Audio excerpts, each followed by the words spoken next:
ইন্নাল্লাযীনা ইয়াতলুনা কিতাবাল্লাহি ওয়া আকামুস সালাহ ওয়া আনফাকু মিম্মা রাযাকনাহুম সিররান ওয়া আলানিয়াহ ইয়ারজুনা তিজারাতান লান তাবুর। জোরে বলি আল্লাহু আকবার। ইন্না মানে নিশ্চয়, আল্লাযীনা মানে যারা, ইয়াতলুনা মানে তেলাওয়াত করবে, কিতাব আল্লাহ মানে আল্লাহর কিতাব।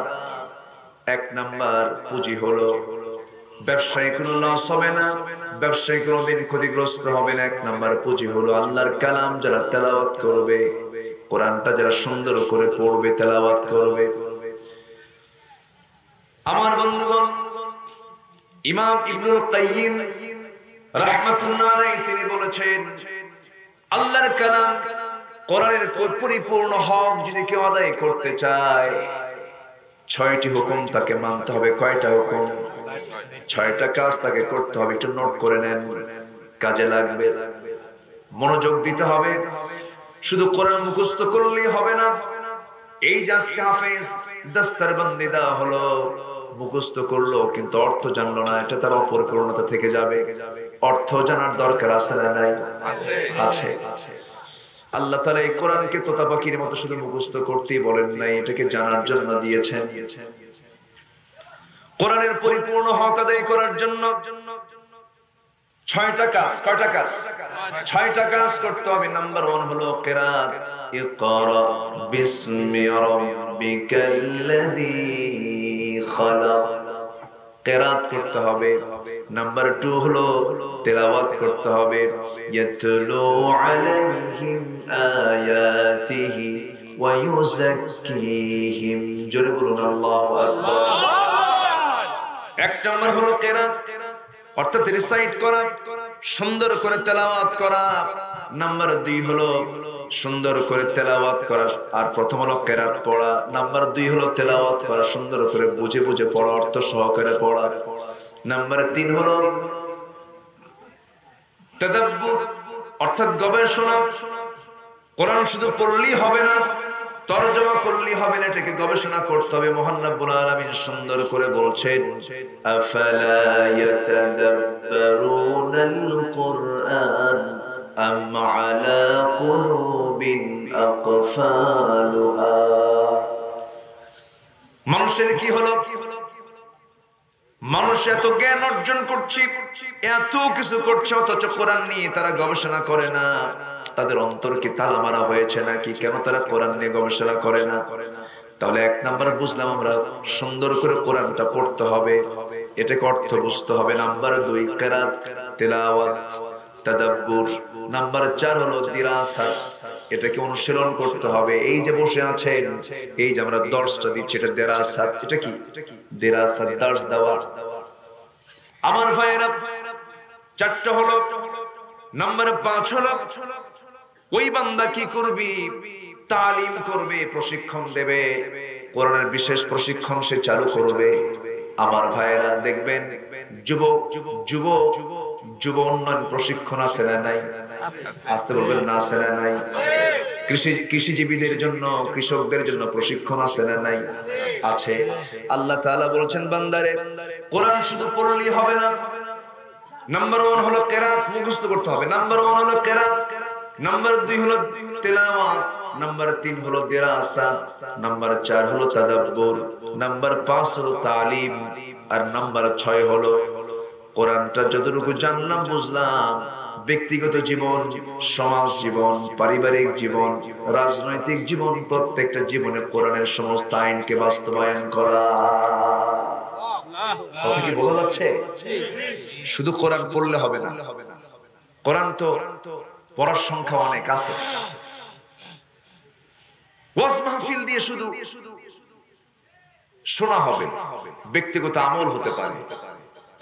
কোরআন মাহফিল, ওয়াজ মাহফিল, মাদ্রাসা, মসজিদ, এরপরে আর কি বলি, এরকম স্বাধীনতার পর থেকে নিয়ে 50 বছরে এই দেশে মাদ্রাসার পরিমাণ কমছে না বাড়ছে?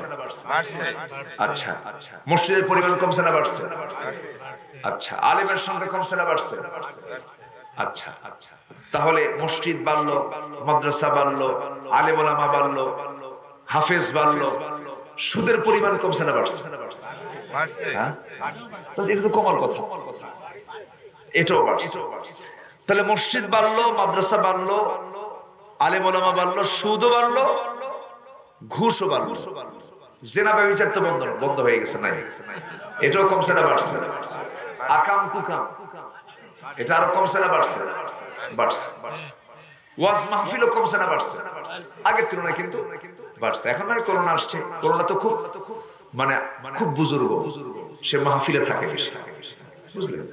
করোনা স্কুল কলেজে থাকে, মাদ্রাসায় থাকে, মানে শিক্ষার জায়গায় থাকে, বাজারে নাই, বাণিজ্য মেলায় নাই, ওগুলোতে যায় না। ও খুব চালাক, শিক্ষিত। হাসেন কেন, কি হয়েছে? সঠিক কথা। আচ্ছা, তাহলে এত ওয়াজ, এত মাদ্রাসা, এত মসজিদ, এর বরকতে সুদও বাড়ে, জেনাও বাড়ে, আকাম কুকামও বাড়ে। তাহলে বোঝা গেল শুধু এগুলো বাড়ালে এগুলো বন্ধ হবে না। এগুলো বন্ধ করার জন্য কোরআনের যে 6টা হক, এর সর্বশেষ হক হচ্ছে কোরআনের সমস্ত আইন কানুনকে সমাজে বাস্তবায়ন করতে হবে মুসলমান। এই কথা বলতে গেলে তো আমরা দোষী হয়ে যাই। হুজুর আপনি এই জাতীয় কথা বললে তো আমরা দোষী হয়ে যাই। হুজুর আপনি কি ওয়াজ করতে আসছেন? আপনি এমন ওয়াজ করবেন আমাদের চোখের পানি বের হবে। হুজুর আমার বাপ মার জন্য দোয়া করবেন। আপনি এগুলো কি বলতে আসছেন? আমার দেশে এমন হাজিও পাওয়া যায়, ট্রিপল হাজি, তিনবার হজ করেছেন, হ্যাট্রিক হজ করেন, আবার মাশাআল্লাহ জুত মতো সুদও খান। আছে না নাই? তো এলাকায় নাই সুদ আছে? শোনেন, এই সময় কেউ উঠবেন না, উঠলে কিন্তু ভাববো ওই লোকটা সুদ খায়। একটু তাল মতো উঠতে হবে, সবাই থাকেন। আমি কাউকে সন্তুষ্ট করার জন্য আমি ওয়াজ করি না। আমি চাই হক কথাগুলো বলে দিই, কারণ আমি আজকে যদি হক কথা না বলি, হাসরের ময়দানে আপনি বলবেন যে এই মেহমান আসছিল ওয়াজ করতে, আমি সুদ খাইছি, সুদের বিরুদ্ধে একটা ওয়াজ করব, এজন্য সুদ খাইছি। কি কথা কি বুঝতেছেন? তাহলে বলার দরকার আছে না নাই? বলেন তো। আপনি সুদ খাবেন, আপনি জেনা করবেন, রমজান আসলে আবার সবে কদরের রাত্রিতে বলবেন হুজুর এমন দোয়া করবেন যেন চোখের পানি বের হয়। আল্লাহ ঠেকা বসে করবেন। এত সস্তা না। হারামকে বর্জন করতে হবে, টোটাল হারাম নিষিদ্ধ, কোন হারাম কাজে যাওয়া যাবে না। যদি কেউ হারামকে বর্জন করতে পারে সে আল্লাহ। জোরে বলে সুবহানাল্লাহ। তাহাজ্জুদ পড়লাম, জিকির আজগার করলাম, সুদ ঘুষ জন্মের মতো চালালাম, ওটার নাম বুজুর্গি না। বুজুর্গি হলো সমস্ত হারামকে, অন্যায়কে, অসৎকে বাদ দেওয়া। সে জামানার সবচেয়ে বড় ঠিক। জোরে বলে সুবহানাল্লাহ। আর আমরা কি মনে করি? আমরা মনে করি সুন্দর একখান যুদ্ধ পড়বে, জিব্রাইলের মতো চেহারা হবে, জিব্রাইলের কারণ ফেরেশতার মতো চেহারা হবে, একদম বুজুর্গের মতো দেখা যাবে, এই হচ্ছে বুজুর্গ না। চেহারায় কোনো বুজুর্গি নাই, আমলে বুজুর্গ। আমার রুটি রুজি হালাল, আমার কথা হালাল, আমি মিথ্যা কথা বলি না, মিথ্যা সাক্ষী দেই না, মিথ্যা মামলা করি না। মিথ্যা মামলা করে তোমার নামাজ পড়ে কোনো লাভ হবে না। মিথ্যা মামলা আছে না নাই? আমার দেশে নাই তো। মিথ্যা মামলা আছে? এই থামেন, আমার কথা বলতে। সম্মানিত ভাইয়েরা, সম্মানিত বন্ধুগণ, মিথ্যা সাক্ষী ছোট গুনাহ না বড় গুনাহ? বলেন বলেন বলেন। আপনি মিথ্যা মামলা দিয়ে একজনকে হয়রান করে জেলে ঢুকালেন, ওই লোকটা বউ হক আছে না নাই? সন্তানাদি হক আছে না নাই? বাপ মার হক আছে না নাই? সন্তানের জন্য বাপ মাকে দেখা কি বলেন? ফরজ। বউকে দেখা কি? সন্তানদের হক আদায় করা কি ফরজ। এতগুলো ফরজ তোর মিথ্যা মামলার কারণে সে আদায় করতে পারতেছে না। সমস্ত হকের গুনাহ তোর আমল হয়। ভাবতেছো আমি তাহাজ্জুদ পড়ে জান্নাতে যাব, হজ করে জান্নাতে যাব? এত সস্তা না। আমার ওয়াজ এরকমই ভাই, বুঝলেন? আমার ওয়াজ কিন্তু খুব একটা জুতের না।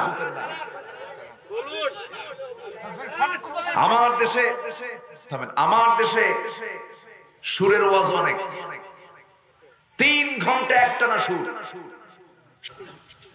জনগণ কান্দে, বক্তাও কান্দে। ওয়াজের শেষে বলা হয় ওয়াজ তো শুনলাম, কি শুনলাম? কানলাম তো ঠিকই, বুঝলাম না কিছু। আসলে নাই বলেন তো? ওই যে ওই মহিলার মতো, ছোট্ট মেয়ে 8 বছর বয়স, কান্দে। মা এসে বলে, মা তুমি কান্দো কেন? আরো কান্দে। মা তুমি কান্দো কেন? আরো কান্দে। এখন মেয়ের কান্না দেখে মাও কান্দে।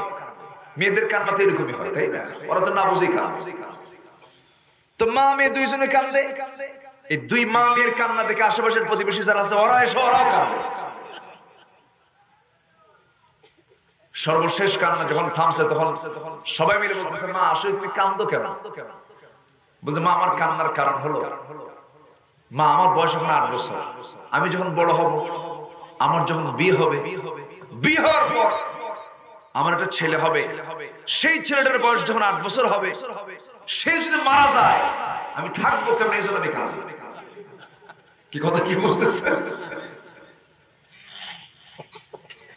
সম্মানিত ভাইয়েরা, সম্মানিত বন্ধুগণ, অযৌক্তিক কোনো কিছু আমরা নিয়ে থাকবো না, আমরা যৌক্তিকতা নিয়ে থাকবো। জোরে বলি ইনশাআল্লাহ।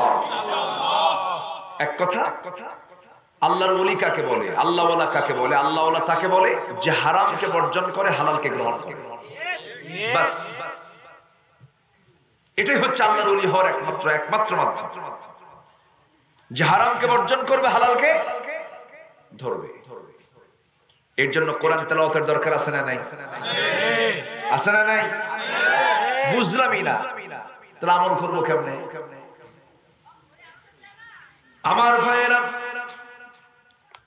অনেক বুড়ো চাচা আছে বলে, হুজুর বয়স তো হয়ে গেছে 60-70 বছর, কোরআন তো মুখে আসে না, তেলাওয়াত করলে তেলাওয়াত আসে না, মুখে আসে না, পড়তেই পারি না। কিন্তু চাচাকে যখন বলা হয়, চাচা সিংড়ার বাজারে রাস্তার সাথে আপনার যে 4 শতক একটা জমি আছে, সেই জমির দাগ নাম্বার কত? 91। কি কথা কি বুঝতেছেন? ওই দাগ নাম্বার মনে আছে না নাই? দাদা চাচার দাগ নাম্বার মনে থাকে, সিএসএমআর খতিয়ান সব মনে থাকে, কিন্তু চাচাকে যখন বলা হয়, চাচা কোরআনটা সুন্দর করে পড়েন বাবা, মুখে আসে না। আসে না? এটা হলো চেষ্টার অভাব। কোরআন আল্লাহ তাআলা কারোর জন্য বোঝা বানিয়ে দেন নাই, জেনে খুশি হবেন কোরআনটা এত সহজ। আমার দেশের হাফেজরা, এই যে হাফেজের মাথায় দস্তরবন্দি হলো, আমার দেশের হাফেজরা আরব দেশের হাফেজদেরকে হারায় ফার্স্ট হয়। সুবহানাল্লাহ। এই যে ভাই জান কই? ওই কোনায় এই কোরআন কি হচ্ছে যদি? না না, থামেন। ওই একটু বাচ্চারা একটু মোহরা খেলতেছে, ওদের নামাজ পড়া দেখছেন? জুমার দিন পিছনের কাতারে দাঁড়ায়, একজন সেজদায় গেলে আরেকজন মারে ঘুরতে। আসলে আমি তো, ওরা এগুলো করবে, ওদেরকে ধমক দেওয়া যাবে না, একটু সুন্দর করে বুঝায় দেন। ওদের আওয়াজটা আমার কানকে মানে বাধাগ্রস্ত করছে, আমার আলোচনা আমি বিব্রত হচ্ছি, একটু খেয়াল করেন যেন ওরা ডিস্টার্ব না করতে পারে, ধমক দিবেন না। সম্মানিত ভাইয়েরা, তাহলে বিষয়টা ক্লিয়ার যে 1 নম্বর পুঁজি হলো আমরা কোরআনের হক আদায় করব। জোরে বলি ইনশাআল্লাহ। কিসের হক? শুধু কি কেরাত পড়লে হবে? শুধু তেলাওয়াত করলে হবে? কয়টা হক? 6টা। কয়টা কাজ? 6টা কাজ। 6টা কাজের সমন্বয়ে কোরআনের হকটা আদায় হবে, আমরা করব। জোরে বলি ইনশাআল্লাহ। সময় বেশি নেব না, কারণ আমার আগামীকালকে, আমার আজকে একটু মানে একটু এলোমেলো হয়ে গেল। গতকালকে আমি ছিলাম, মাহফিল ছিল আমার সুনামগঞ্জ সন্ধ্যায়, রাতে ছিল সিলেট শহর জালালাবাদ। আচ্ছা, আগামীকালকে আমার দিনের বেলা মাহফিল আছে, বেশি দূরে না, মাত্র ফরিদপুর, কিন্তু কাছে না, অনেক দূরে, ওই গোপালগঞ্জ রাজবাড়ি দিয়ে ফরিদপুর। রাত তো আজকে চলেই গেল মাশাআল্লাহ, ঘুমের মধ্যে দিয়ে, নাকি ঘুম তো হলো। তো সব দিক থেকে আমাকে একটু আপনারা একটু দয়া মায়া করেন। আমি যতটুকু পারি আমি কথা বলবো, কথা বলছি আমি ইনশাআল্লাহ। হয়তো পরিপূর্ণ হক আমি আদায় করতে পারবো না, যতটুকু পারি জোরে বলি ইনশাআল্লাহ। আচ্ছা, আমল করার জন্য কি বেশি কথা লাগে বলেন তো? এক সাহাবী এসে রাসূলকে বলেন, ইয়া রাসূলুল্লাহ, আমাকে একটু নাজাত দেন, আমি কেমনে নাজাত পাবো? নাজাতের কিছু বয়ান দেন। মান নাজাহ ইয়া রাসূলুল্লাহ, আমি কেমনে নাজাত পাবো? রাসূল বললেন, আমসিক আলাইকা লিসানাক ওয়াল ইয়াসআকা বাইতাক ওয়াবকি আলা খাতিআতিক। শেষ। রাসূল এই কথা বলি শেষ করে দিলেন। রাসূল বললেন, নাজাত তোমার তিন কাজে। এক নাম্বার কাজ হচ্ছে তুমি তোমার জিহ্বাকে নিয়ন্ত্রণ করো। সুবহানাল্লাহ, সুবহানাল্লাহ। যার জিহ্বা নিয়ন্ত্রণ আছে তার জান্নাত হাতের মধ্যে আছে। জোরে বলে সুবহানাল্লাহ। যার জিহ্বার লাগাম ঠিক নাই তার কোনো কিছু ঠিক নাই। কথা আগে না চিন্তা আগে? বলেন, কথা বলা আগে না চিন্তা করা আগে? চিন্তা আগে, এরপর কথা। কিন্তু আজকের সমাজে অধিকাংশ মানুষ চিন্তা করে কথা কয় না, বিনা চিন্তায় কথা কয়, বিনা চিন্তায় কথা বলে। এই জন্য ভুল কম হয় না, বেশি হয়? বেশি। নাম্বার 2 হলো বিনা প্রয়োজনে বাইরে বের হও না, পরিবারকে সময় দাও। 3টা কাজের যত্ন আমরা নিব। কয়টা কাজের যত্ন নেব বলে? 3টা কাজে। দেখেন আমরা যত্ন নেই কোথায়, যার কোনো গুরুত্ব নাই। 3টা কাজের যত্ন আমরা নেব। নাম্বার 1 হলো ঈমানের যত্ন। কিসের যত্ন বলে? ঈমানের অসুখ আছে না নাই? ঈমানের রোগ আছে না নাই? ঈমান ভঙ্গের কারণ আছে না নাই? ওযু ভঙ্গের কারণ নাই? ওযু ভঙ্গের কারণ যেমন আছে তেমন ঈমান ভঙ্গের কিছু কারণ আছে, ঈমানের কিছু রোগ আছে। এই জন্য আমি বলছি 3টা কাজের যত্ন, 3টা বিষয়ের আমরা যত্ন নেব। নাম্বার 1 হলো ঈমানের যত্ন। ঈমানটাকে যত্ন করতে হবে, ঈমানটাকে আক্রান্ত করা যাবে না। ঈমানের কিন্তু ক্যান্সারও আছে, ঈমানটা নষ্ট হয়ে যায়, ঈমানটা ধ্বংস হয়ে যায়, কিছু কিছু অপকর্ম আছে আমার ভাইয়েরা। নাম্বার 2 হলো পরিবারকে আমরা যত্ন নেব। পরিবারের খোঁজ নেওয়ার দরকার আছে না নাই? আছে। নাম্বার 3 হলো স্বাস্থ্য। নিজের জীবনের প্রতি যত্নবান হতে হবে। আমার দেশের মানুষের দিকে তাকালে আমার মাঝে মাঝে আফসোস হয়, এই দেশের অধিকাংশ মানুষ নেশা মুক্ত না নেশা যুক্ত? বল, নেশা করলে তো স্বাস্থ্যের প্রতি যত্ন হলো, ব্যাপক ক্ষতি। এত নেশা, এত বিড়ি খায়। অনেকদিন আগে এক মাহফিলে ওয়াজ করতেছে, একজন বলতেছে, এক মুরব্বি দ্বারা বলছে, হুজুর জান্নাতে তো বয়ান করলেন আপনি, জান্নাতে অনেক নিয়ামত থাকবে হুজুর, ওই যে কি বিড়ি টিড়ি পাওয়া যাবে না হুজুর? কি চিন্তা তার, কি নেশা তার! হ্যাঁ, একজন বলতেছে বিড়িও পাওয়া যাবে। ওখানে পচা জিনিস থাকবে না ভাই, ওখানে পচা কোনো জিনিস নাই। এই পচা জিনিস বিড়ি খাইলে গায়ে গন্ধ আসতে কেন? বিড়িখোর মানে বিড়ি খাইলেই ওর আশপাশ গেলেই টের পাওয়া যায় পাটা পাটা গন্ধ। কি ঠিক কিনা? এটা বিশ্রী গন্ধ। আবার এটা তো খাই, আবার জায়গা মতো খায়, টয়লেটে ঢোকে, একদিকে খায় আরেকদিকে ছাড়ে, তাছাড়া ওর কিছু হয়ই না। এই তো হচ্ছে অবস্থা। এটা কি স্বাস্থ্যের যত্ন হলো? 3টা জিনিসের যত্ন আমরা নেব। 1 নাম্বার হলো ঈমানের যত্ন। কিসের যত্ন বলেন? ঈমানের যত্ন। নাম্বার 2 হলো বলেন পরিবারের যত্ন। আমার ছেলে কি করে, আমার মেয়ে কি করে, আমার বউ কি করে, আমার বউ কি মার্কেটে যায় কিনা, আমার ছেলে কোথায় যাচ্ছে, কি করছে, 15 মিনিট পর পর খোঁজ নেওয়ার দরকার আছে না নাই? কারণ আপনার মেয়ে আপনাকে জাহান্নামে নিয়ে যাবে, আপনার বউ আপনাকে জাহান্নামে নিয়ে যাবে, খোঁজ নেওয়ার দরকার আছে না? আমার ভাইরা, আমার বন্ধুগণ, এই দুনিয়া ছেড়ে আমি আপনি চলে যাব, কেউ বাঁচার জন্য আসি নাই। সবচেয়ে বড় যত্ন হলো ইমানের যত্ন। সাহাবায়ে কেরাম জীবন দিয়ে দিয়েছেন, কিন্তু ইমানটাকে তারা নষ্ট করেন নাই, ইমানটাকে ধ্বংস করেন নাই। কিন্তু দুঃখজনক হলো সত্য, আমার দেশের মানুষ একটা বিড়ির প্যাকেটের কাছে ইমান বিক্রি করে ফেলে। আসতে বলবেন না, আছে না?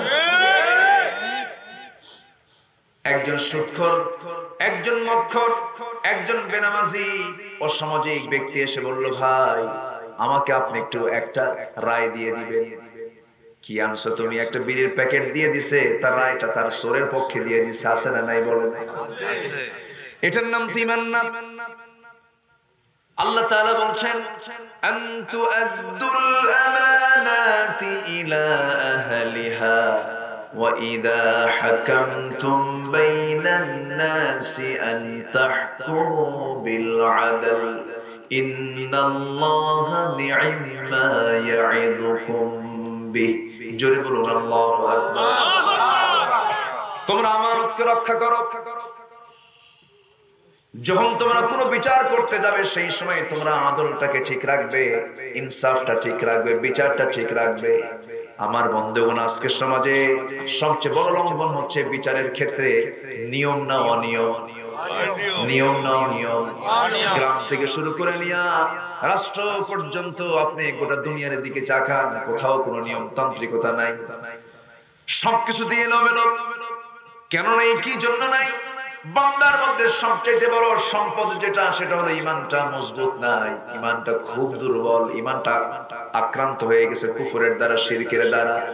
আমার বন্ধুগণ, এই জন্য কোরআনকে প্রশ্ন করুন, কোরআন তুমি বলে দাও তো আল্লাহর কাছে সম্মানিত ব্যক্তিকে, আল্লাহর কাছে সবচাইতে মর্যাদাবান ব্যক্তিকে? কোরআনকে জবাব দিতে পারে না। আল্লাহ তাআলা সুন্দর করে কোরআনে জানিয়ে দিচ্ছেন, ও বান্দা, আমার কাছে কোন বান্দা সবচাইতে বেশি সম্মানিত মর্যাদা পাবে? মন্ত্রী নয়, এমপি নয়, সচিব নয়, জজ নয়, ব্যারিস্টার নয়, এমনকি রাস্তার ফকিরটাও যদি হয়, সে আমার কাছে সবচেয়ে সম্মানিত। কে সম্মানিত? আল্লাহ তাআলা বলছেন, ইন্না আকরামাকুম ইনদাল্লাহি আতকাকুম। তোমাদের মধ্যে সেই বান্দাই সবচেয়ে বেশি আমার কাছে সম্মানিত, যে আমি আল্লাহ আমাকে বেশি ভয় পাই। জোরে বলে সুবহানাল্লাহ। আমরা কাকে ভয় করব? আল্লাহ। এটার নাম ঈমান। এটার নাম কি বলেন? ঈমান। ঈমানকে নষ্ট করা যাবে না। আল্লাহ তাআলা আরেক জায়গায় বলছেন, ওয়াল্লাযীনা আমানু ওয়া লাম ইয়ালবিসু ঈমানাহুম বিযুলমিন উলাইকা লাহুমুল আমনু ওয়া হুম মুহতাদুন। জোরে বলুন আল্লাহু আকবার। ঈমান যারা আনবে এবং ঈমানকে যারা শিরকের দ্বারা আচ্ছাদন করবে না, শিরক মিশ্রিত করবে না, আল্লাহ তাআলা এক জায়গায় বলছেন, ওয়া'বুদু রাব্বাকুম।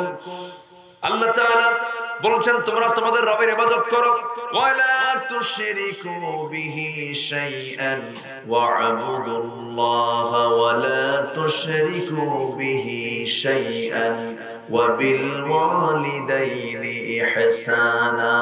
জোরে বলুন আল্লাহু আকবার। ইবাদত করবে আল্লাহর, কিন্তু শিরক করা যাবে না, কারণ আল্লাহ সব গুনাহ মাফ করতে পারেন, কিন্তু শিরকের গুনাহ মাফ হবে না। এটা কার ওয়াদা? আল্লাহ। আসতে বলবেন না, কার ওয়াদা? আল্লাহ। ওয়া মান ইউশরিক বিল্লাহ ফাকাদ হারামাল্লাহু আলাইহিল জান্নাহ। যে ব্যক্তি শিরক করবে তার জন্য জান্নাত তার বাজেয়াপ্ত হবে। কি হবে? জান্নাত বাজেয়াপ্ত হয়ে যাবে, জান্নাত তার জন্য হারাম হয়ে যাবে।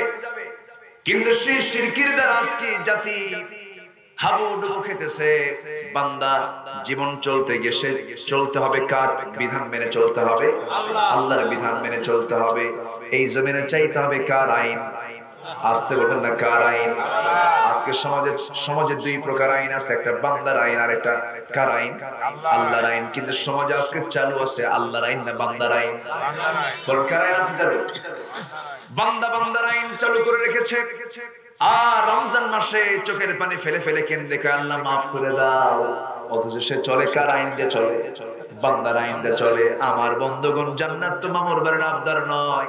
জান্নাত পেতে হলে দুনিয়ার সমস্ত আইনকে প্রত্যাখ্যান করে বিশ্বাস করতে হবে কার আইনকে? আল্লাহর আইনকে। আমার ভাইয়েরা, আমার বন্ধুগণ, একটু কান লাগান। তিনটা কাজই কোনো লস নাই বলেছিলাম, মনে আছে তো মনে হয় সবার। এক নাম্বার চলতেছে ইন্নাল্লাযীনা ইয়াতলুনা কিতাবাল্লাহ, নিঃসন্দেহে যারা আল্লাহর কালামকে সুন্দর করে তেলাওয়াত করবে, কোরআনের হক যারা আদায় করবে। এরপর আল্লাহ তাআলা নাম্বার 2 বলছেন ওয়া আকামুস সালাহ, যারা নামাজ কায়েম করবে। কি কায়েম করবে বলে? নামাজ কায়েম করবে। নামাজ কায়েমের কথা আল্লাহ তাআলা কোরআনে বেশি বলেছেন, নামাজ আদায়ের কথা বলেছেন মাত্র একবার। কয়বার বলেন? একবার বলেছেন। এর মানে আমি বলছি না নামাজের গুরুত্ব কম, নামাজ তো অবশ্যই আদায় করতে হবে, কিন্তু আল্লাহ তাআলা নামাজ কায়েমের কথা 80 বারেরও বেশি বার বলেছেন। কেন বলেছেন? নামাজ যদি সমাজে কায়েম হয়ে যায়, সেই সময় সুদ থাকবে না, ঘুষ থাকবে না, জেনা থাকবে না, চুরি থাকবে না, ডাকাতি থাকবে না, কাবি খার টাকা মেরে খাওয়ার কোনো সুযোগ থাকবে না। আমার দেশে এমনও মেম্বার আছে বিধবা ভাতার টাকা বউয়ের নামে তুলবে। কার নামে তুলবে? ওর বউ বিধবা হয়ে গেছে, মেম্বারের বউ। আছে না? নাই? আছে। আমার ভাইয়েরা, আমার দেশে নামাজ আদায় আছে, মসজিদে আজান হয়, ইমাম নামাজ পড়ায়, মুসল্লি নামাজে গিয়ে হাজিরা দিয়ে দেয়। কিন্তু ইমাম যে নামাজ পড়ায়, ইমামটা কি পাওয়ারফুল না পাওয়ারলেস?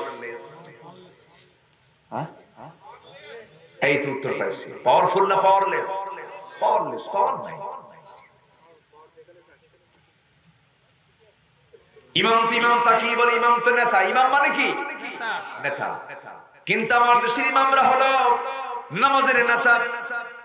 নামাজ পড়তেছে কিন্তু সমাজের নেতা হতে পারেন নাই তারা। তারা বেতনভুক্ত ইমাম।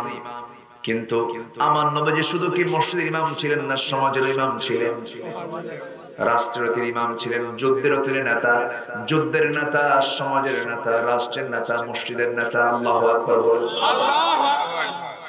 আমাদের দেশের আলেম হুজুররা, ইমামরা মনে করে চাকরি পাইছে নামাজ পড়াচ্ছি ইমামতি। ভাবতেছি আমি তো অনেক বড় বুজুর্গ, নামাজ পড়াচ্ছি ইমাম সাহেব, আমি জান্নাত পেয়ে যাব। না না, আপনার ভিতরে অনেক দায়িত্ব আছে,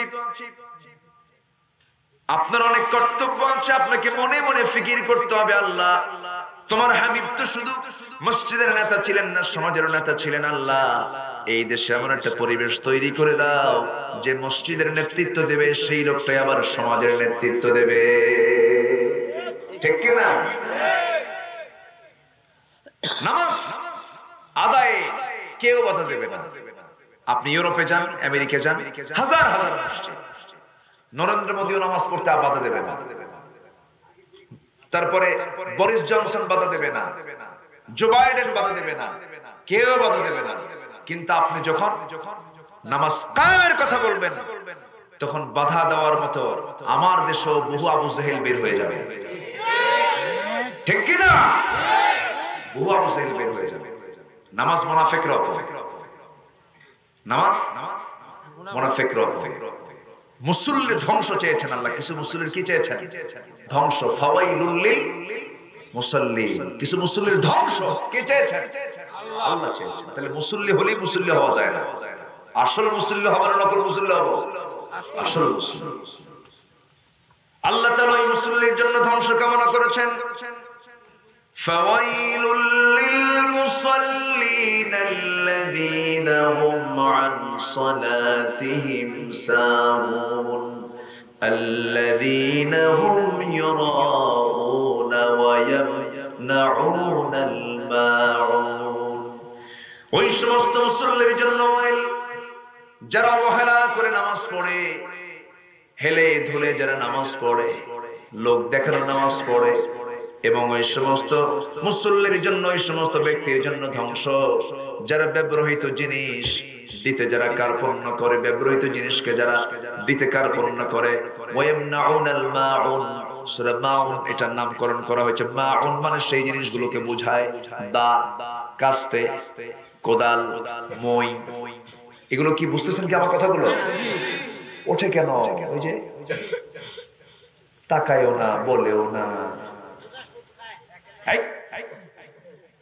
এমনি বলা যাবে না। এই বসেন, চাপ আছে না এখন? অনেক রাত তো, অনেক অনেক চাপ তো, চাপ তো আসবেই, লোড না, ঠিক আছে না? হ্যাঁ, জরুরত থাকে না। জি, একটু বললাম যে ওনাকে একটু বলার উদ্দেশ্য হচ্ছে আর যেন কেউ না ওঠে, বুঝেন না? এত রাত, এত রাতে ওয়াজ আমি এবছরে অনলি ওয়ান একটাই করলাম, সেটাই মাফ। কোথাও নাই। মুরব্বি ভালো আছেন তো? আপনি ঠিক আছেন তো? আমি অনেকে বুড়া মানুষ বলি না, বুঝলেন, একটা ইয়াং মানুষ। ঠিক, আলহামদুলিল্লাহ। আমরা বাজারে টাইগার বলি।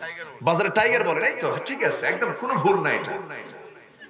উনি অটো, অটো বোঝেন তো? অটো সবসময় অটোর উপরে, মানে কোনো বিরামহীন, বিরতিহীন। আলহামদুলিল্লাহ, জোরে বলে আলহামদুলিল্লাহ। খুব ভালো মানুষ।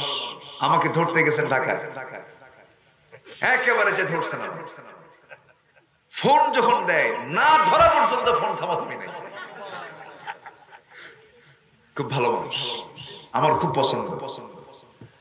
ফোন দিয়ে বলবে, বাবাজি, চাচা কোথায়?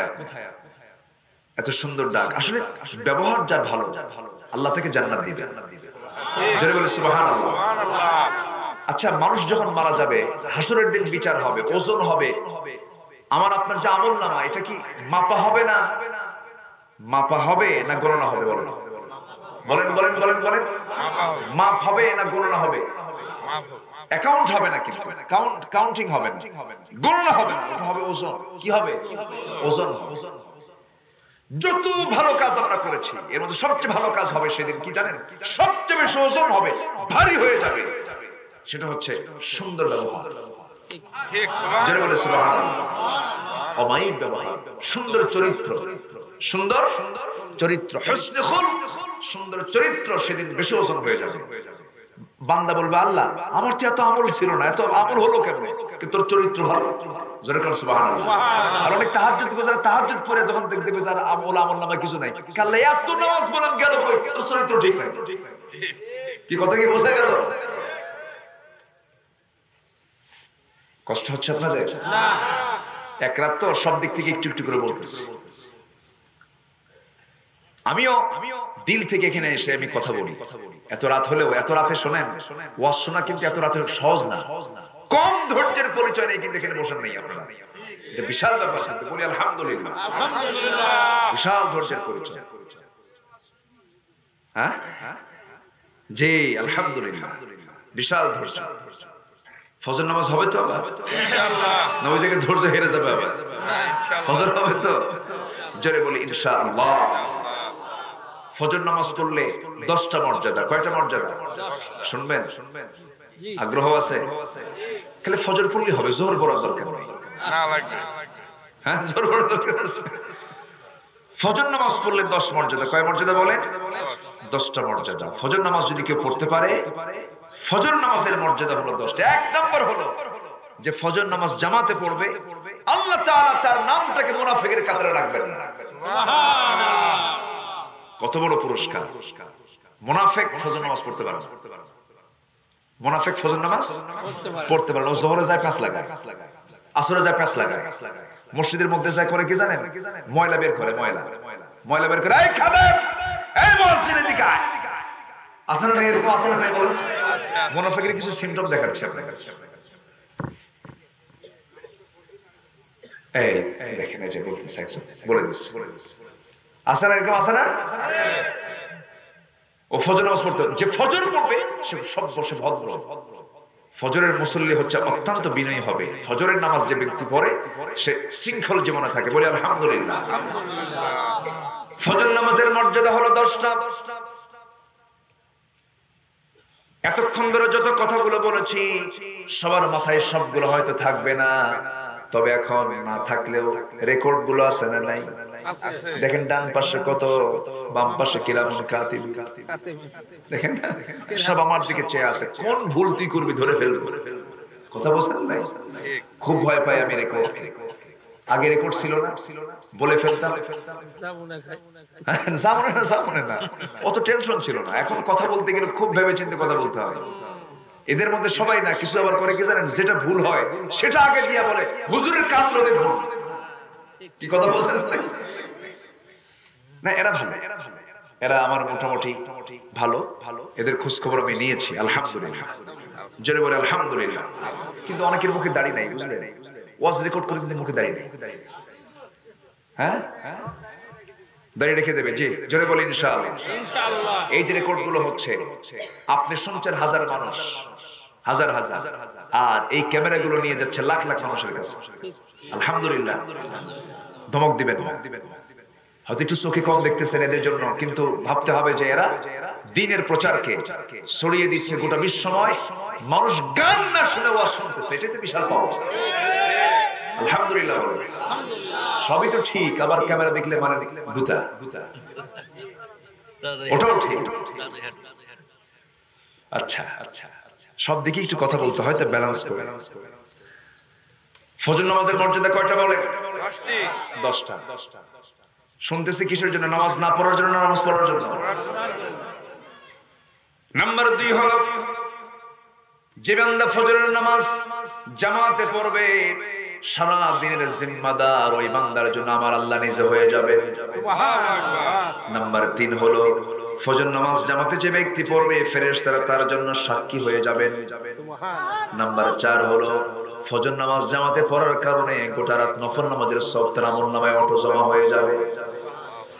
নাম্বার 5 হলো, সকালে হেঁটে হেঁটে মসজিদের দিকে যে বান্দা কষ্ট করে যাবে, হাশরের ময়দান, মিজান, পুলসিরাত পার হওয়ার জন্য যে আলো দরকার, সেই পর্যাপ্ত আলো আল্লাহ তার সামনে হাজির করে দিবেন। সুবহানাল্লাহ। নাম্বার 6 হলো, জান্নাতি যত নিয়ামত থাকবে, সবচেয়ে বেশি নিয়ামত পাবে হলো ফজর নামাজের সেই মুসল্লি সবচেয়ে বেশি নিয়ামত পাবে। জোরে বলে সুবহানাল্লাহ। নাম্বার 7 হলো, জান্নাতে ওই বান্দা যে বান্দা ফজর নামাজ জামাতে পড়বে, আল্লাহ বলবেন যে বান্দা ফজর নামাজ জামাতে পড়বে, ওই বান্দার জন্য জান্নাতে আমি নিজেই তার সঙ্গে সাক্ষাৎ করব। সুবহানাল্লাহ, সুবহানাল্লাহ, সুবহানাল্লাহ। আজকে মসজিদগুলো ফজরের সময় ফাঁকা থাকে ম্যাক্সিমাম। আফসোস, মসজিদ পাকা কিন্তু মুসল্লির খবর নাই। আর আগে ছিল মসজিদ কাঁচা, মুসল্লির অভাব। আমি কি বলতেছি? আজকে মসজিদ পাকা কিন্তু মুসল্লি নাই। প্রকৃত মুসল্লি হলো ফজরের মুসল্লি। আজকে আমি একটা যদি কমিটি করে দিয়ে যাই, এই গ্রামে কোন কোন যুবকের বাড়ি, দেখি যুবকরা হাত তোলো তো দেখি। এই গ্রামে বাড়ি কাদের? যুবকরা, বুড়া মানুষ না, যুবকরা। হ্যাঁ, আলহামদুলিল্লাহ, অনেকগুলো হাত উঠছে, হাত নামা। একটা কমিটি আমি নাম দেব, সেটা হচ্ছে ফজর নামাজ জামাতে প্রথম কাতারে পড়া কমিটি। ফজর নামাজ জামাতে প্রথম কাতারে পড়া কমিটি। একটা যুব সমাজ যদি এই কমিটির একটা সুন্দর একটা গঠন প্রক্রিয়া যদি সম্পূর্ণ করতে পারে, যে আমরা 10 জন এক জায়গায় হলাম, এই 10 জন প্রত্যেক দিন ফজরের নামাজ প্রথম কাতারে পড়ব, কি সিদ্ধান্ত নেওয়া যায়? কি কোন কোন যুবক নেবেন? একটু হাত তুলে দেখা। কোন কোন যুবক নেবেন দেখি, হাত তুলে। হাত কিন্তু কম উঠছে এখন। আলহামদুলিল্লাহ। 2 জি, আলহামদুলিল্লাহ। এখানে এই গ্রামে অনেকগুলো হাত উঠে গেছে। জি, আলহামদুলিল্লাহ, হাত নামান। তাহলে মুরব্বী, আপনি চিন্তাছেন তো, মোটামুটি হাত তুলছে। একটা কমিটি হবে, তাদের দায়িত্ব হচ্ছে প্রত্যেকদিন ফজর নামাজ দ্বিতীয় কাতার না প্রথম কাতার? দ্বিতীয় কাতার না প্রথম কাতার? এই কমিটি 10 জন হলো, 15 জন হলো, 20 জন হলো প্রথমে, এরপরে ধীরে ধীরে বাড়তে বাড়তে এই গ্রামে সমস্ত যুবকরা প্রথম কাতারে নামাজ পড়ে, দ্বিতীয় কাতার পড়ে যাবে। মসজিদ কি যুবকের জন্য না বুড়ার জন্য? আসতে পারবে মূলত বুড়ার জন্য না যুবকের জন্য? বুড়া যাবে কখন? বুড়া তো কোমরই নয়, 2 পা চলে না। কি ঠিক কিনা? বুড়ার জন্য মসজিদ নয়, যুবকের জন্য মসজিদ, ঠিক কিনা? আবার বুড়া চাচা মন খারাপ করবে, আমার বাপ, আপনি তা মানা করে দিলেন, আপনি যাবেন, কিন্তু আপনার জন্য অত জরুরি না। আল্লাহ আপনাকে অত ধরবেন না, আপনি মাসুর, আপনার 2টা পা চলে না, কোমর চলে না, আপনি অসুস্থ, আল্লাহ পাক আপনাকে মাফ করে দিবেন। কিন্তু যৌবন আছে, রক্ত আছে, তোমার বাজার হয়, তোমার মার্কেট হয়, তোমার ঘোরাফেরা হয়, ফজর হয় না কেন? তুমি মুনাফিকের কাতারে চলে যাবে। কিন্তু দুঃখ লাগে, বুড়ারাই শেষরে শেষরে মসজিদে চলে যায়। যাবে না কেন? যুবক কালে যে নামাজ পড়ে নাই, বুড়া কালে বউ পাত্তা দেয় না। কি কথা বলছেন? উপায় তো নাই, কেউ নাই, চলে যায়। আল্লাহ কি করবো, তুমি ছাড়া আর কোনো গতি নেই। এরকমই তো হয়ে গেছে না। এটাও বলবো না, অনেক মুরব্বী চাচা অনেক ভালো আছে, আলহামদুলিল্লাহ। জাস্ট আমি বাস্তবতার আলোকে কিছু কথা বলবো। সম্মানিত ভাইয়েরা, তাহলে জান্নাতে আল্লাহ দেখা করবেন ওই বান্দার সাথে, কম কথা না, জামাতে নামাজ পড়ে। নাম্বার 18, ওই বান্দার জন্য কখনো জাহান্নাম নসিব হবে না, ওই বান্দা কখনো জাহান্নামে যাবে না। মুসলিম শরীফের হাদিস এটা। নাম্বার 9 হলো দুনিয়ার সকল বরকত আল্লাহ তাআলা তার উপরে দিয়ে দিবেন। সুবহানাল্লাহ। আমার ভাইরা, বরকত মানে ধরুন দুনিয়ার সমস্ত নাজ নিয়ামত আপনার হয়ে গেছে ভালো, কিন্তু বউটা আপনার ভালো না, সব শেষ। খালি বিপদ না, বড় বিপদ। এরকম বড় বিপদে পড়ছিলেন কিন্তু আল্লাহর নবীরা, দুইজন নবী পড়ছিলেন, বিপদ আসে, বোঝা গেল। আমি মুসাফির হালতেও যখন থাকি, এই যখন সফরে আছে, জোহরের 4 রাকাত নামাজ 2 রাকাত, আসরের 4 রাকাত নামাজ 2 রাকাত, কিন্তু ফজরের সুন্নাত মাফ। মুসাফির হালতের সুন্নাত কি মাফ, কিন্তু আমি ফজরের 2 রাকাত সুন্নাত বাদ দিই না। এই হাদিসটা পড়ার পর থেকে ফজরের 2 রাকাত সুন্নাতের দামই আলাদা। দুনিয়া এবং দুনিয়ার মাঝে যা আছে তার চেয়ে দামি আল্লাহর কাছে ফজরের 2 রাকাত সুন্নাত নামাজ। আল্লাহু আকবার। যে দুনিয়ার মোহে পড়ে আমরা সব হারিয়ে ফেলি, আল্লাহ বলছেন এই দুনিয়ার সবকিছুর চেয়ে আমার কাছে 2 রাকাত সুন্নাতের দাম বেশি। আমরা ফজরের 2 রাকাত সুন্নাত পড়বো, জোরে বলি ইনশাআল্লাহ। ফরজ না পড়লে চলবে নাকি? ফরজের দরকার আছে? ফরজের দাম আরো কম হবে না বেশি হবে? আরো বেশি, অনেক বেশি। কি মর্যাদা! আমরা তো এখন অতিরিক্ত কাজে ব্যস্ত, নফল কাজে ব্যস্ত। ওই যে এক লোকের কথা মনে পড়লো, বেচারি চলে গেছে, বিশাল বড় মাঠ, জমিতে ধান লাগাতে গেছে, ঠিক মাছ চড়ায়, মাছ জমিতে গেছে, বাড়িতে ফিরতে অনেক সময় লাগবে, জোহরের আজান হয়ে গেছে। তো বেচারা ভাবলো যে খামাকে বাড়িতে যাব, বাকি কাজটা করতে পারবো না, এখানে ওযু বানায় নামাজ পড়ি।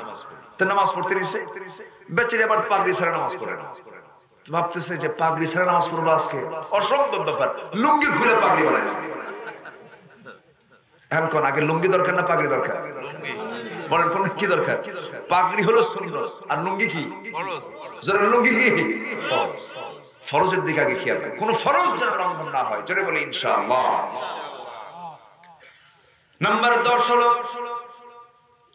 9টা হয়ে গেছে, নাম্বার 10 হলো যদি কোনো বান্দা ফজর নামাজ জামাতে পড়তে পারে, আল্লাহ তার মনের সকল অশান্তি দূর করে দেন, জোরে বলি সুবহানাল্লাহ। হৃদয়ে প্রশান্তি চলে আসে, হৃদয়ে কোনো দুঃখ থাকে না। আমার ভাইয়েরা, আল্লাহ তাআলা বলেন 3টা কাজ করবে, ব্যবসায় কোনো লস হবে না। নাম্বার 1 হলো কোরআনটা সুন্দর করে তেলাওয়াত করবে। নাম্বার 2 হলো নামাজটা সুন্দর করে আদায় করবে। পাশাপাশি তোমাকে নামাজ কায়েমের সংগ্রাম করতে হবে। নামাজ কায়েমের সংগ্রাম থেকে নিজেকে গুটিয়ে রাখলে তোমার নামাজ আল্লাহর দরবারে মঞ্জুর হবে না।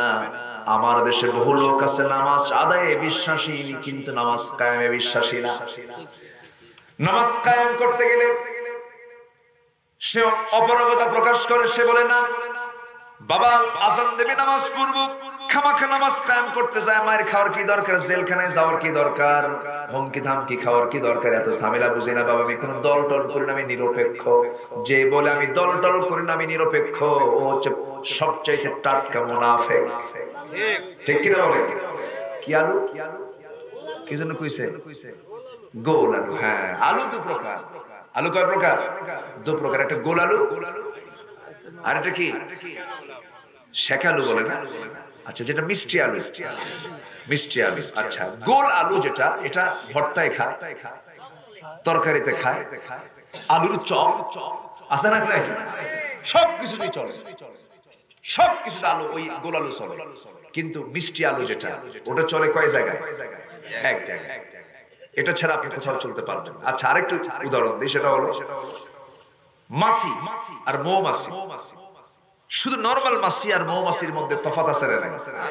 আল্লাহ তাআলা কোন মাছিকে ওহী দিয়েছেন তুমি মধু সংগ্রহ করো? কোন মাছিকে? মৌমাছিকে। কারণ মৌমাছি ভেজাল না। আর মাছি কি? মাছি কি এক জায়গায় পড়ে না? সব জায়গায়। খাদ্য কুখাদ্য, কি কথা বোঝা গেল? খাদ্য কুখাদ্য। মাছির পায়খানা, মাছি যেখানে বসে সেখানে পায়খানা, ওর কোনো জাত কুজাত নাই, সব জায়গায় যায়। এটা হচ্ছে মাছি। কিন্তু মৌমাছির চরিত্র তা নয়। মৌমাছি কি করে? মৌমাছির দায়িত্ব হলো আল্লাহ তাআলা তাকে দায়িত্ব দিয়ে দিয়েছেন, ওয়া আওহা ইলান নাহলি আন ইত্তাখিযি মিনাল জিবালি বুয়ুতা।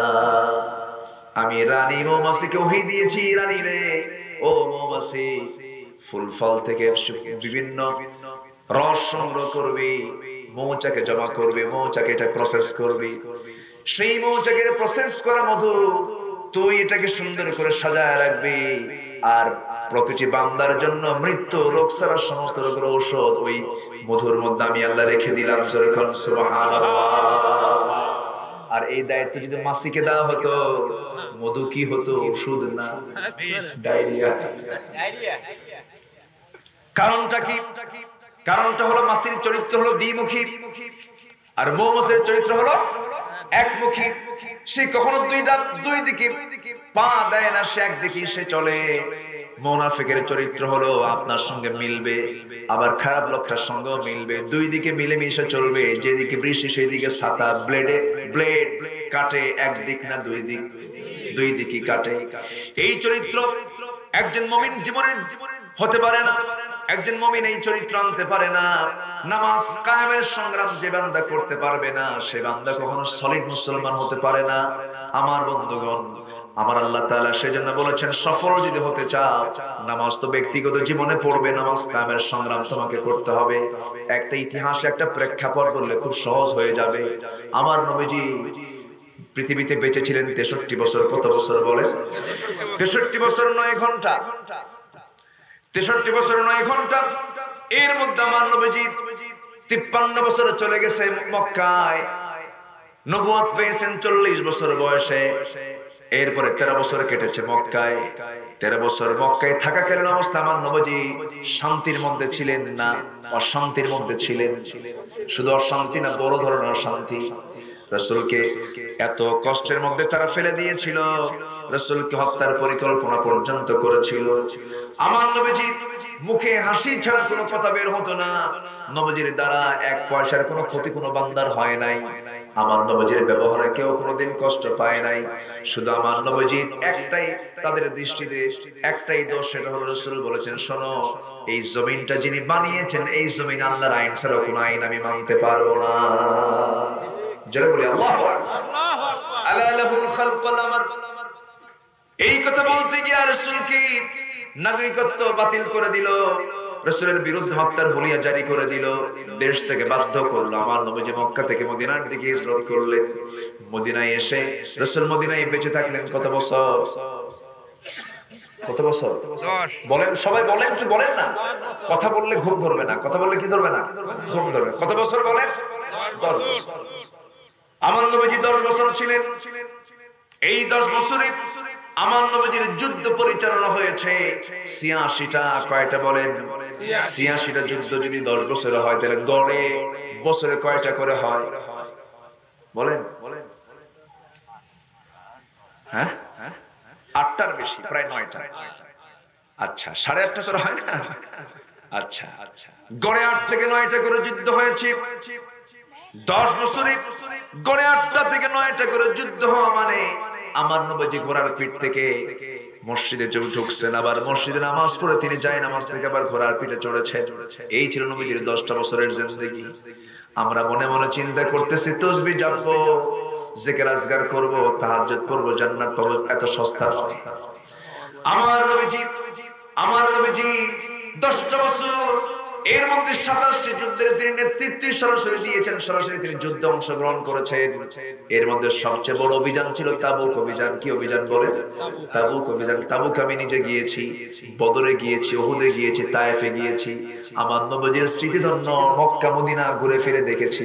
আর হেঁটে হেঁটে চিন্তা করেছে, আরে রাসূলের এই জায়গায় কোন কোন জায়গায় যেন রাসূলের পা পড়েছে। আমার নবী তাবুকের প্রান্তরে যাচ্ছিলেন, একজন দুইজন নয়, 30,000 সৈন্যকে নিয়ে আমার নবীজি যখন রওনা করলেন, 30,000 সৈন্য যেন তেন কিন্তু সংখ্যা নয়, 30,000 সৈন্য, সামরিক তারা, সামরিক বাহিনী, সৈনিক তারা, অস্ত্রে শস্ত্রে সজ্জিত 30,000 সৈন্য নিয়ে রাসূল তাবুকের প্রান্তরে চলে গেলেন। রোমান সৈন্যদের বিরুদ্ধে যুদ্ধ করার জন্য কয়েক লক্ষ রোমান সৈন্য, লক্ষ লক্ষ রোমান সৈন্যদের বিরুদ্ধে মোকাবেলা করার জন্য আমার নবীজি রওনা দিয়েছেন। যুদ্ধের ময়দানে তিনি গেলেন, কিন্তু যুদ্ধ আর হলো না। রোমানরা ফেরত চলে গেল বিনা যুদ্ধে। আমার নবী আবার তাবুক প্রান্তর থেকে ফিরে আসলেন। ফিরে এসে মদিনার মসজিদে আস্তে করে বসে গেলেন। বসে গিয়ে সাহাবায়ে কেরামকে নিয়ে কথা বলছিলেন। এমন সময় এক সাহাবী চলে আসলেন, এসে বলছেন, হুজুর আপনার সঙ্গে আমার কিছু পার্সোনাল কথা আছে। কি বলবে বলো? সামনে বসে বলতেছে, ইয়া রাসূলুল্লাহ, আমি কাব বিন মালিক, আমি আপনার কাছে মাফ চাইতে আসছে। কি মাফ চাইবে? কি করছো তুমি হুজুর? আপনি যে তাবুক অভিযানে গিয়েছেন 30,000 সৈন্য নিয়ে, আমি কিন্তু যুদ্ধে যাই নাই। কেন যাও নাই? হুজুর গরিমসি করেছি, গাফলতি করেছি, ভুল করেছি, আমি যাই নাই। তুমি যাও নাই? হ্যাঁ আমি যাই নাই। তোমার সঙ্গে আর কে যায় নাই? কে কে যায় নাই বলো? হুজুর হিলাল বিন উমাইয়াও যায় নাই। আর কে যায় নাই? মুরারা বিন রাবিয়া যায় নাই। আর কে যায়? হুজুর আমার জানা মতে এই 3 জন। রাসূল বললেন, ঠিক আছে কাব বিন মালিক, তুমি মসজিদ থেকে একটু বাইরে চলে যাও। বাইরে তাকে যেতে বলা হলো।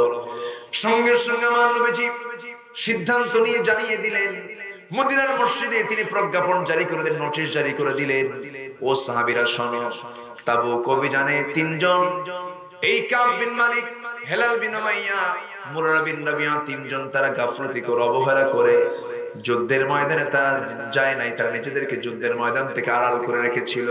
এই 3 জন ব্যক্তির সঙ্গে কোন সাহাবীর কথাবার্তা, লেনদেন, আচার আচরণ কোনো কিছুই করা যাবে না। এমনকি তারা সালাম পর্যন্ত দিতে পারবে না। সম্পূর্ণ বয়কট করা হলো। এই কথা যখন কাব বিন মালিকের কানে যখন চলে গেছে, কাব বিন মালিকের কাছে গোটা দুনিয়াটা ছোট হয়ে গেছে। কাব বিন মালিক নবীজির এই বয়কটের ডাক শুনে তিনি মনে মনে চিন্তা করছেন, আরে কত বড় ভুল যেন আমার হয়ে গেল জীবনে। নিজের বাড়ির দিকে রওনা করলেন। নিজের বাড়ির দরজার কাছে পৌঁছলেন। নিজের বাড়ির দরজার কাছে পৌঁছে দরজায় নক করছেন। দরজায় নক করে মাত্রই বলছেন, ও আমার স্ত্রী কাব, তোমার স্বামী। ভেতর থেকে জবাব দিচ্ছেন, স্ত্রী বলছেন, স্বামী আপনি দরজায় নক করছেন, দরজা আমি খুলে দিব, তোমার শর্ত হলো আপনি সামনের দরজাতে ঢুকবেন, আমি পিছনের দরজাতে আমি বের হয়ে চলে যাব। কারণ নবীজি যাকে বয়কট করেছে আমিও তাকে বয়কট করে ফেলেছি। আল্লাহু আকবার বলবেন। আল্লাহু আকবার। নামাজের কি অভাব ছিল নাকি? আস্তে কোন কেন ভাই? নামাজের অভাব ছিল? জিকির আজকের অভাব ছিল? 30,000 সৈন্যের মাঝে 3 জন যায় নাই। রাসূল ইচ্ছা করলে এটা মাথায় না নিতে পারতেন, বলতে পারতেন ঠিক আছে 3 জন যাও নাই, ইস্তেগফার পড়ো। রাসূল বলেন, না, কেন গাফলতি করেছো? কেন নামাজ কায়েমের সংগ্রামে, দিন কায়েমের সংগ্রামে নিজেকে অবহেলা করেছো? মাফ নাই। কাব বিন মালিক ঘরে ঢুকতে পারলেন, বাইরে আসলেন। বাইরে এসে তার সামনে তার 3টা সন্তান, 7 বছর, 9 বছর, 11 বছর, ছোট্ট ছোট্ট বাচ্চাগুলোকে ডাকতেছেন, বাজান এইদিকে আসো, আমি একটু আদর করে দেই। 3টা বাচ্চা একসঙ্গে বলছে, আব্বা তুমি আমাদেরকে ডাক দিবা না? আমি তোমাদের ডাকে সাড়া দেব না, কারণ যুদ্ধে যাও নাই, তোমার সঙ্গে আমরা কথা বলতে চাই না। সন্তানগুলো এরকম করে কথা বলে। বউটা ঘর থেকে তাকে ঘরের মধ্যে ঢুকতে দিল না। সাহাবীরা কথা বলে না। কাব বিন মালিকের চোখে পানি ছাড়ার কিছু নাই, কান্নায় ভেঙে পড়ছেন কাব বিন মালিক। নিজে হাদিসটা বর্ণনা করেছেন, বুখারী শরীফের হাদিস, লম্বা হাদিস। আমার ভাইরা, কাব বিন মালিকের কান্না থামে না। হিলাল বিন উমাইয়া 2 নম্বর সাহাবী, যিনি যুদ্ধে যান নাই, তার বয়স 69 বছর। কত বছর বলেন? এই যে মুরব্বির বয়স 71 বছর, 69 বছরের ওই মুরব্বি আমার নবীর চাইতে বয়সে বড়। সেই সাহাবীর 69 বছর হয়ে গেছে। রাসূল ইচ্ছা করলে করতে পারতেন, বয়স হয়ে গেছে, মাসুর মানুষ, রাসূল তাও বললেন না। তাকে বয়কট করো, তাকে বয়কট করা হলো। বয়কটের এক পর্যায়ে দেখা গেল হেলাল বিন উমাইয়া যখন শুনতে পেলেন যে তাকে বয়কট করা হয়েছে, দড়ি হাতের মধ্যে নিলেন। কি নিলেন? দড়ি হাতের মধ্যে নিলেন। দড়ি হাতের মধ্যে নিয়ে সোজা চলে গেলেন মসজিদ নববীতে। মদিনার মসজিদের সামনে যায় খুঁটি একটা পেলেন, খুঁটির সাথে দড়িটা বাঁধলেন শক্ত করে। দড়ির একটা আগায় খুঁটির সঙ্গে লেগে দিলেন, আরেকটা আগা নিয়া নিজের দুইটা হাত স্বেচ্ছায় দুইটা শক্ত করে বেঁধে ফেললেন। বেঁধে ফেলে বলছেন, হেলাল বিন উমাইয়া রে, তোর বিরুদ্ধে নবীজি বয়কট করেছে, তোর চাইতে বড় আসামি এই জমিন আর নাই। মদিনার মসজিদের সামনে দুটো হাত বেঁধে রেখেছে। তাফসীরে এসেছে তার হাতটা ঘা হয়ে গিয়েছিল, খাওয়া দাওয়া বন্ধ হয়ে গেছে, খাওয়া নাই, ঘুম নাই। সাহাবীরা সামনে দিয়ে মসজিদের গেট দিয়ে ঢোকে। হেলাল বিন উমাইয়া সালাম দেন, কেউ সাহাবী সালামের জবাব দেন না, কেউ কোনো প্রকার কথা বলে না। এইরকম করে 50টা দিন যখন পার হয়ে গেল, আল্লাহর দরবারে এই তিনজন সাহাবীর তওবা আল্লাহর দরবারে মঞ্জুর হয়ে গেছে। জোরে বলে সুবহানাল্লাহ। আল্লাহর পক্ষ থেকে যখন আয়াত নাযিল হয়েছে, ওয়ালা সালাসাতিল্লাযিনা খুল্লিফু, আয়াতটা যখন নাযিল হয়ে গেছে, আমার নবীজি আনন্দ দেখে কি, নবীজি আনন্দে আত্মহারা হয়ে বলছেন, ওমর রে, আমার কাব বিন মালিককে সংবাদ দিয়ে দাও, তার বাড়িতে যাও।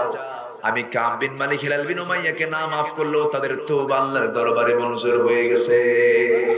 জোরে বলে সুবহানাল্লাহ। এখান থেকে শিক্ষা আছে না নাই? আস্তে শিক্ষা আছে না নাই? নামাজ আদায় করলাম, নামাজ কায়েমে গাফলতি করলে অবশ্যই খবর আছে না নাই? নামাজ কায়েমের সংগ্রাম করলে লস না লাভ? লস না লাভ? কোরআন সুন্দর করে পড়লে, হক আদায় করলে লস না লাভ? লাভ। আমার ভাইয়েরা, 3 নম্বরে চলে আসি।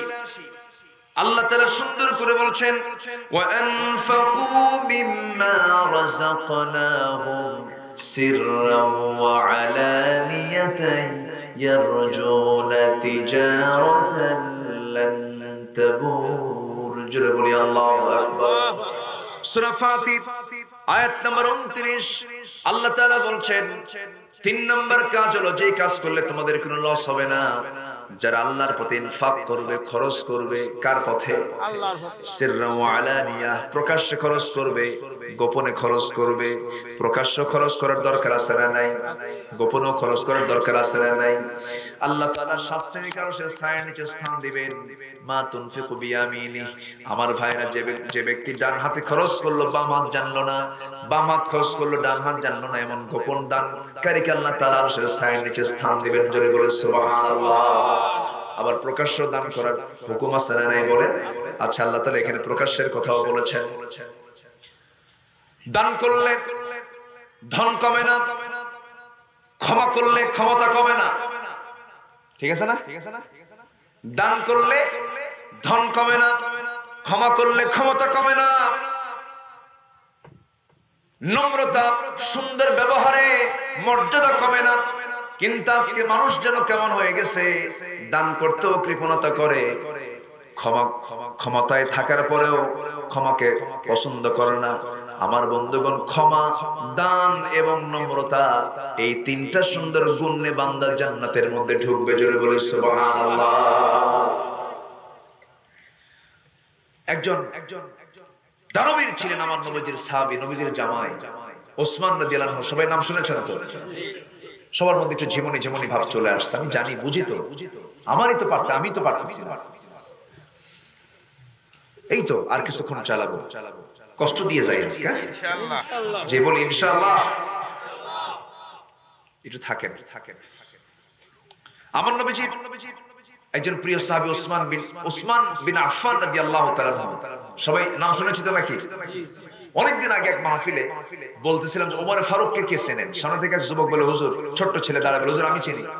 কি হয়েছে? তো আমাদের বাড়ির দোতলায় ভাড়া থাকে। ও যতটুকু জানছে ততটুকু উত্তর দিচ্ছে। ওসমান কয় নাম্বার খলিফা? 3 নাম্বার। বলেন কয় নাম্বার খলিফা? কয়জন? 4 জন। 1 নাম্বার কে? আবু বকর। নাম্বার 2 হচ্ছে ওমর ফারুক রাদিয়াল্লাহু আনহু। নাম্বার 3 হচ্ছে কে? ওসমান রাদিয়াল্লাহু আনহু। নাম্বার 4 কে? হযরত আলী। প্রথম খলিফা আমার নবীজির শ্বশুর এবং বন্ধু। দ্বিতীয় খলিফা ওমর ফারুক, তিনিও তার শ্বশুর। নাম্বার 3 হচ্ছে ওসমান, জামাই। নাম্বার 4 হলো আলী, এটাও কি জামাই। জামাই। আমার ভাইরা, ওসমান রাদিয়াল্লাহু আনহু তিনি ছিলেন প্রচন্ড ধনী মানুষ ছিলেন, সম্পদের পাহাড় ছিল তার, ধনী জামাই। আবার অন্যদিকে আরেকটা জামাই ছিল এত গরিব, বাড়ি নাই। আল্লাহু আকবার বলুন। মেয়েকে বিয়ে দিয়েছেন, তাও সব চাদরের মেয়েকে বিয়ে দিয়েছেন ধনীর সাথে না গরিবের সাথে? গরিবের সাথে। আবার রাসূল বলতেন মাঝে মাঝে, আমার ওসমানকে আমি দুটো মেয়ে দিয়েছি, একটা মেয়ে মারা গেছে, আরেকটা বিচ্ছে, সেটাও মারা গেছে। রাসূল বলতেন, আমার যদি আরেকটা মেয়ে থাকতো আমার ঘরে, আরেকটা মেয়ে আমি আর লজ্জাশীল ওসমানকে দিতাম। জোরে বলে সুবহানাল্লাহ। এইজন্য তাকে বলা হয় জিন্নুরাইন, দুই নূর অধিকারী, দুই নূর পাইছে। রাসূলের নূর না, রাসূলের দুটো সন্তান পাওয়া মানে কি বিশাল ব্যাপার। ওসমান প্রচন্ড ধনী ছিলেন, সম্পদ কমে না। একদিন নবীর কাছে এসে বলতেছে, হুজুর আমি একটু আপনার কাছে একটা দোয়া চাই, কি আল্লাহ যেন আমার সম্পদ কমায় দেয়। আচ্ছা, এরকম দোয়া কি আপনারা কেউ চান কোথাও? হ্যাঁ, এরকম কোন চান, হুজুর আমার 20 বিঘা জমি 10 বিঘা জমি হয়, এরকম বলেন কেউ? এরকম কেউ দোয়া আমি তো আমার জীবনে পাই নাই, আপনারা পাইছেন কিনা জানি না। আচ্ছা, তাহলে ওসমান রাদিয়াল্লাহু আনহু বলতেছেন যে আল্লাহ রাসূল আপনার কাছে আজকে একটা দোয়া চাইতে আসছে। কি দোয়া? আপনি আমার জন্য দোয়া করেন, আল্লাহ যেন আমার সম্পদ একটু কমায় দেয়, আমার আর এই সম্পদগুলো ভালো লাগতেছে। রাসূল বলেন, ওসমান তুমি খাও কেন বলো তো? হুজুর আমি যদি উটের পিঠে খাই, উটের পিঠে বসে খেতে নিয়ে যদি কোনো দানা উটের পিঠ থেকে খেতে নিয়ে যদি নিচে পড়ে, আমি নিচে নামি, নিচে নেমে সেই দানা তুলে পানি দিয়ে ধুয়ে আবার খাই, সুবহানাল্লাহ বলবেন না? আমার রাসূল মুস্কি হাসি মেরে বলেন, ওসমান তোমার সম্পত্তি কোনোদিন কমার কথা না। কথা বোঝা যাচ্ছে? কথা বোঝা যাচ্ছে? কথা বোঝা যায়? খালি তো কোন হুজুর বরকত নাই, বরকত নাই, খাইতে নিয়ে তো কোনো হিসাব নাই। খাওয়ার সময় 4 আঙ্গুল কপাল বাঁধা সব পেট আছে না নাই? এত খাওয়া খাওয়ার পরে যখন বলা হয় কি খাইছো, খাওয়া খুব একটু হলো না, এদিকে কিন্তু 2 কেজি খাইছি, আছে না? এগুলো করা যাবে না। ওসমান রাদিয়াল্লাহু আনহু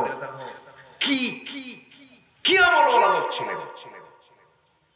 একদিন কোন এক সাহাবী এসে রাসূলকে বলতেছে, হুজুর আমার একটু অভাব, দেখুন তো কিছু করা যায় নাকি, তুমি আমার জামাই ওসমানের কাছে যাও। ওসমান রাদিয়াল্লাহু দরবারে এসে ওই লোকটার সামনে দাঁড়ায় আছে, দাঁড়ায় থেকে দেখতেছে ওসমান রাদিয়াল্লাহু আনহু তিনি কি করতেছেন, ওই বসে বসে পিঁপড়ার মুখ থেকে কিছু খাবার টেনে টেনে রেখে দিচ্ছে। এই দৃশ্য দেখে উনি ভাবতেছে, এই লোকের কাছে আমি চাবো কেন যে পিঁপড়ার মুখ থেকে খাবার টান দেয় না, অসম্ভব ব্যাপার। আবার গেছে রাসূলের কাছে, হুজুর আপনি কার কাছে পাঠাইছেন? কে তুমি যাও তো। আবার দ্বিতীয় দিন আবার আসছে, এসে দেখে তুলা আছে না, তুলাগুলো উড়ে যাচ্ছে, সে ওড়া তুলা আবার ধরে নিয়ে এসে নিচে রেখে দিচ্ছে। উনি ভাবতেছেন আমি এই লোকের কাছে চাবো কেন? এসে বলতেছে, হুজুর না আপনার সঙ্গে আমার মিললো না, যে লোকটা তুলা রেখে দেয়, পিঁপড়ার মুখের খাবার টান মেরে রেখে দেয়, সেই লোক আমার দেবে কি বলে? তুমি যাও। পরের দিন আবার গেছে সন্ধ্যার পর, তো সন্ধ্যার পরে বাতি জ্বালায়া ওসমান জিন্নুরাইন কি জানি কাজ করছে, কাজ করতে করতে হঠাৎ করে বাতির সলতে, ওই যে সলতে আছে না, বাতির যে সলতে চেপে ধরেছে, চেপে ধরার কারণে লাইট বন্ধ হয়ে গেছে। ভাবতেছে যে লোক এই তেলের এত হিসাব করে, এই লোকের কাছে আমি কি চাবো? অসম্ভব ব্যাপার, চাইলেন না। আবার গেছে, হুজুর না আমি পারবো না, এই লোকের কর্মকাণ্ড দেখে আমি হতভম্ব হয়ে গেছি, এই লোক আমার কিছু, তুমি যাও চতুর্থবারের মতো গেছে। যে বলতেছে, ভাই আমি আপনার কাছে আসছি, রাসূল আমাকে পাঠাইছেন, আমার একটু অভাব, কিছু করা যায় কিনা? তিনি বললেন, রাসূল তোমাকে পাঠিয়েছেন? হ্যাঁ।